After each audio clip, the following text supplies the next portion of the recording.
नमस्कार। वर्तमान का समय कुछ ऐसा चल रहा है कि चाहकर भी हमारे पास बहुत सारे विकल्प नहीं हैं। हम घरों में रहने के लिए विवश हैं और ज़्यादातर काम हम घर बैठे ही कर रहे हैं। ऐसे में घरों में बच्चे हमारे साथ लगातार बने हुए हैं। उनकी भी स्कूल अभी बंद है या घर से ही चल रही है। अब यही बच्चे हमारे लिए तब चुनौती हो जाते हैं जब हम उनके हमेशा हर कामों पर नजर रखते हैं या हम उनके गार्डियन के रूप में खुद को हमेशा सोचते हैं। लेकिन अगर यही बच्चों से हमने दोस्ती कर बैठी तो इनसे अच्छा कोई दोस्त नहीं हो सकता। वह इसलिए क्योंकि ये बच्चे हमारे इमोशन को समझते हैं, हमारी ज़रूरत को समझते हैं और इनके लिए हमारा होना बहुत मायने रखता है। ठीक उसी प्रकार जैसे ये हमारे लिए बहुत मायने रखते हैं। तो बच्चों से अच्छा कोई दोस्त नहीं हो सकता। और जब बच्चों से अभी हम घिरे हुए हैं तो क्यों ना हम इनसे दोस्ती करें। तो आज मैं यही आपको बताने जा रहा हूं कि पिता से दोस्त कैसे बने। और यह बहुत आसान है, आप आसानी से कर सकते हैं, कोई भी आसानी से कर सकता है। तो जो पहला उपाय है पिता से दोस्त बनने का, वह यह है कि बच्चों के साथ समय दें। सबसे पहला उपाय यही है। अगर आप व्यर्थ का समय मोबाइल फ़ोन पर, टेलीविज़न पर या लैपटॉप पर बिताएंगे तो बच्चों से तो दोस्ती होने से रही। और फिर बच्चे जब कहेंगे कि आप भी मोबाइल पे हैं, मुझे भी मोबाइल दिए, तो आपको गुस्सा भी आएगा। बच्चे जब कहेंगे कि मुझे भी रिमोट चाहिए, आप भी टीवी देख रहे हैं, आपको गुस्सा आएगा। और फिर जब गुस्सा आएगा तो आप फिर पिता बन जाएंगे, गार्डियन बन जाएंगे, 100 तरह के उपदेश दे डालेंगे। तो अच्छा है कि बच्चों के साथ समय दें, बावजूद कि आप मोबाइल पे व्यर्थ का समय दें या टेलीविज़न पे दें। बच्चों के साथ समय व्यतीत करें, उनके साथ बातचीत करें, वह क्या सोचते हैं, किसी विषय पे उनकी क्या राय है उसको सुने, उनको क्या पसंद है, क्या नापसंद है, उन सब के पीछे क्या वजह है वह सुने।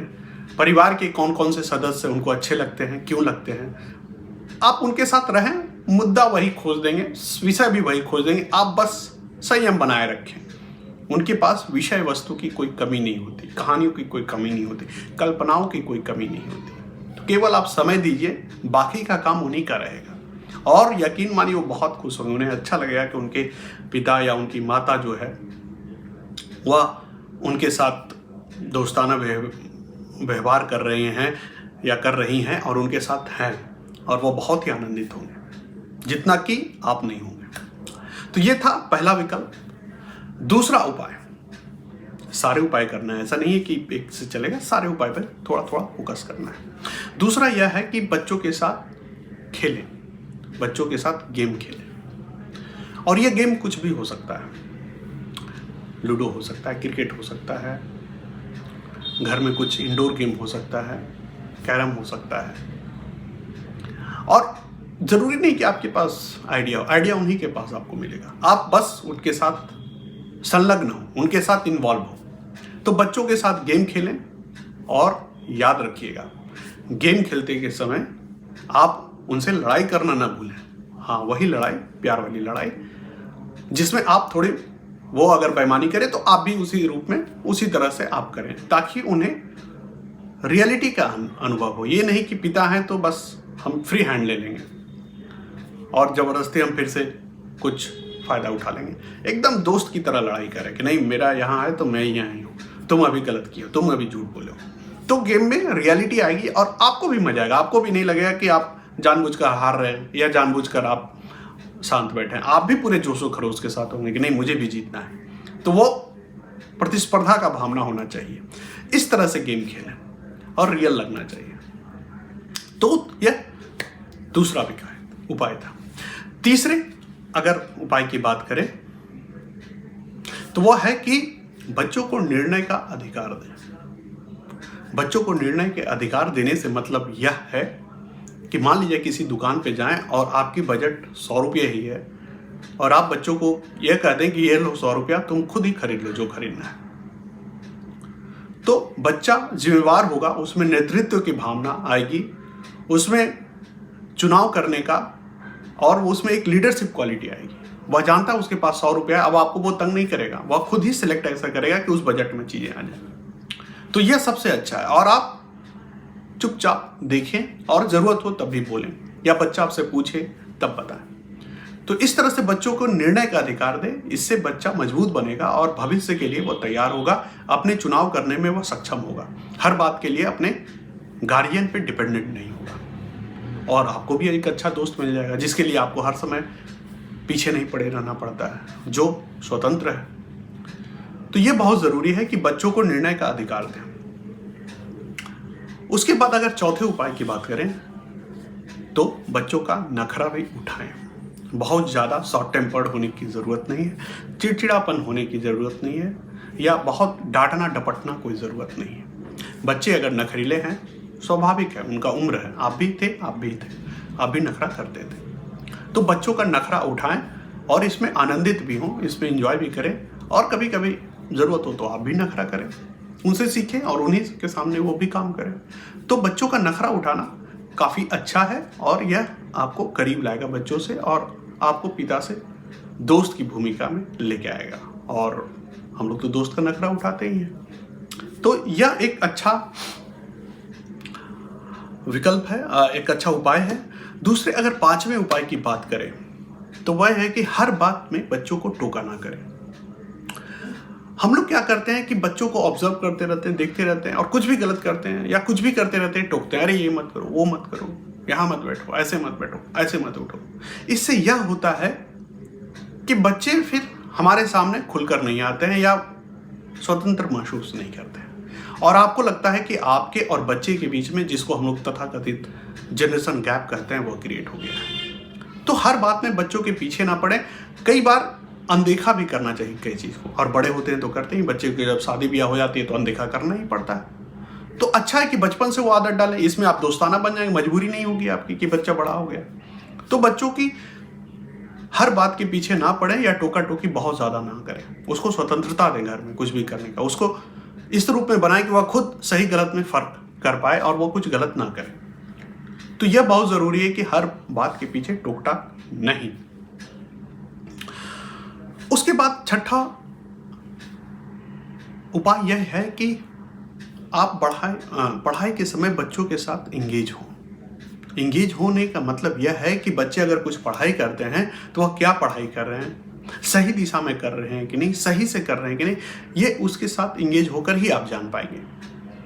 और कुछ आप पढ़ा भी देंगे उसमें, और ज़रूरी नहीं है कि आप पढ़ाएं, बस बच्चों से केवल पूछें और वहाँ पे बैठे रहें, आप देखते रहें कि अच्छा ये कर रहे हो, अच्छा वो कर रहे हो, ये तो बहुत अच्छा है, और पूछें कि ये क्या है, उसके पीछे क्या है, अच्छा ये आइडिया कहाँ से आया, ये विचार तुम कैसे सोचते हो। तो इंगेज होने का मतलब ज़रूरी नहीं कि अगर बच्चे पढ़ रहे हैं तो हम उनको पढ़ाएं ही। इंगेज होने का मतलब वो जो पढ़ रहे हैं उसके बारे में बातचीत करें, उसके बारे में पूछें, उसके बारे में तफसील से जानकारी लें कि क्या पढ़ रहा है, उसमें क्या है।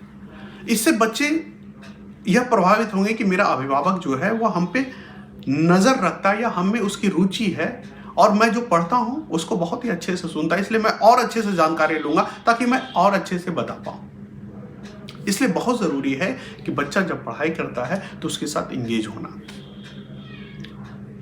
और इससे आप जो चाहते हैं कि बच्चा जिस मुकाम या जिस स्तर तक पहुँचे पढ़ाई के, उस स्तर तक भी वो पहुँचेगा और अंततः आपका ही नाम रोशन होगा।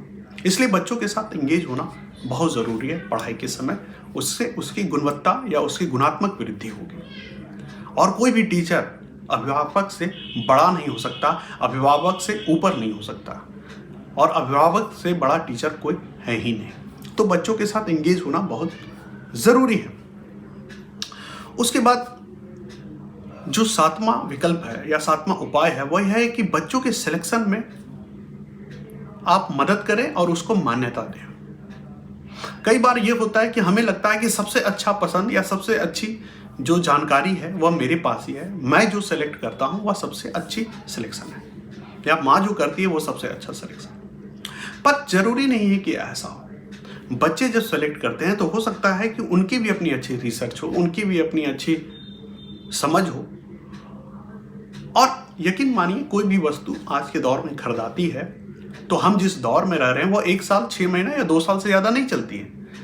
तो ये मत सोचे कि अगर एक बार गलत सिलेक्शन हो गया तो फिर ताउम्र ये साथ रहने वाला है। बहुत तो 2 महीना, मान लिया खास करके बच्चों की सामग्री के मामले में, कोई खिलौना खरीदना हो, कोई जूते खरीदना, कोई कपड़े खरीदना है, तो बच्चों को पहनना है तो बच्चों को ही सेलेक्ट करने देना, क्योंकि आप उनके सिलेक्शन पर, उनके चुनाव पर आपको पहले से शक होता है, इसलिए आप अपने चुनाव थोप देते हैं। नहीं, ये अच्छा ब्रांड का कंपनी है, वो अच्छा क्वालिटी है।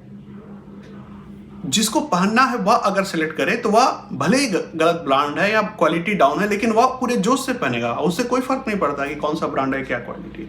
फर्क आपको पड़ा, बच्चे को तो खुशी मिल रही है क्योंकि उसके पसंद का वो स्टिकर है, कलर है, सब दिख रहा है, उसको अच्छा लग रहा है, आप उसको सिलेक्ट करने दीजिए, आप उसके सिलेक्शन को मान्यता दीजिए, आप अपनी पसंद को उसके ऊपर थोपिए नहीं। और इसी तरह से धीरे धीरे उसमें लीडरशिप क्वालिटी बनेगी कि वह जानेगा कि मैं भी सिलेक्ट कर सकता हूं, और उसकी व्यक्तित्व का विकास होगा और आपको एक अच्छा दोस्त भी मिलेगा। आपको वो अपनी सिलेक्शन को बताएगा भी, हर चीज आपसे शेयर करेगा, क्योंकि उसे पता है कि मेरे जो अभिभावक हैं वो मेरी पसंद को खारिज नहीं करेंगे या मेरे पसंद का मजाक नहीं उड़ाएंगे या मुझे ये नहीं डांटेंगे नहीं कि ये सब क्या सोचते हो, ये सब क्या चुनाव करते हो। उसे लगेगा कि मेरा अभिभावक अच्छा दोस्त है, मैं जो भी पसंद अपने अभिभावक को बताऊंगा वो अच्छे से सुनेगा या समझेगा या अच्छे से उसको आत्मसात करेगा।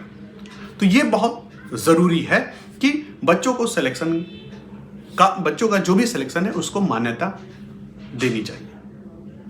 उसके बाद अगर 8वें उपाय की बात करें तो यह है कि बात बात में बच्चों के सामने विद्वता नहीं झाड़नी चाहिए।